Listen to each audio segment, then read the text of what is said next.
What if I told you that the origins of the monsters and even the story of the anghkooey children were given to us all the way back in season 1 of From? What's up, guys? This is Jim from the Bingetown TV podcast, and today I want to talk about the cave paintings Victor shows Tabby in the season 1 finale and how it could be the key to unlocking the story of FROMville. Spoilers for season 1 through 3 of From ahead. So before we get started, a quick recap of where and how we were introduced to this cave painting. In season 1, while Tabby is digging in her house's basement, the floor collapses and she lands in the tunnels, where she is found by Victor. Victor says that the boy in white said she would come and that he was supposed to wait for her. As tremors shake the house above her, Victor says that the tunnels aren't safe anymore because the tunnels are where the monsters sleep, and he shows her some cave paintings that they make. He illuminates the paintings on the wall with the flashlight, and before the viewer knows it, he's dragging her away.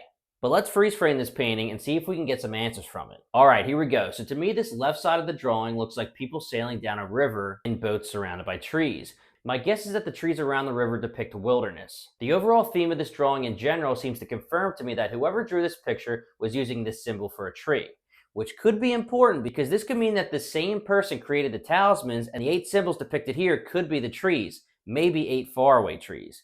Now, this big black tree symbol seems like it could be the tree that our townspeople have seen in the middle of the road when they've been traveling in cars. Maybe this enormous tree is blocking their way down the river. Moving on, this drawing seems to depict the scene that Jade saw when he was in the tunnels. The townspeople around 7 slabs with the symbol looming overhead. My guess that is on these slabs not shown is the 7 children. We'll come back to this picture of seemingly an adult and a child. Now, this huge red picture is definitely the evil entity in my opinion. Anything we see in red on this picture I think depicts the evil entity and the monsters. And then lastly, we have people drawn in red circling around something. Like I said, to me the red equals evil, so I'm guessing that these are the monsters. So there's obviously still some question marks here, like what the house surrounded by the trees is, could it be the cabins, what the monsters are surrounding, and who the adult and the child are. But let's try to create a story out of what we have. Alright, here it goes. A long time ago, before cars or any modern forms of transportation existed, a group of people were traveling via boat down a river when their progress was stopped by a huge tree blocking their way. Their only choice was to get out of the boats and continue on foot. They soon realize that they are lost, and after many attempts to leave, they are unable to do so. They decide to establish themselves in the area because they begin to realize that this is their only choice. While they realize this place is special, they don't realize the evil that looms overhead. These people start a community, deepen their roots, and live their lives. Eventually, as you would expect, children are born and the community begins to grow. Eventually, the evil entity gets the better of them, and the adults are convinced that their way home is to sacrifice their children. Now, this quote-unquote reward for the sacrifice could be anything. They could get to go home, they could achieve immortality, wealth, etc.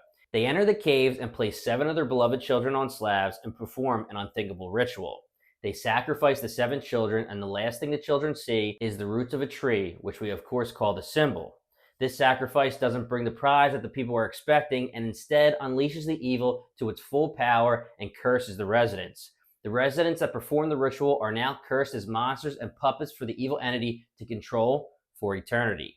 So what does this mean for the show in general? I think this may at least provide us with the story of how the curse of the town came to be. The evil entity may have always existed, but it was the sacrifice of the children that unleashed it to its full potential and cursed the townspeople for doing the unthinkable. This explains the origin of the anghkooey children as well as the monsters. As many people have theorized in season 1, could saving the children break the curse of this town, or at least weaken the entity enough to allow the people to escape? Tabby, Jade, Boyd, etc. could use this information to combine their efforts into one main goal and figure out their plan of action. Do I have theories on how they can save the children and how it pertains to this story? Of course I do, but that is for the next theory video. If you guys enjoyed this video, please hit that subscribe button so you can stay up to date on all my future From videos. Alright, until next time, guys.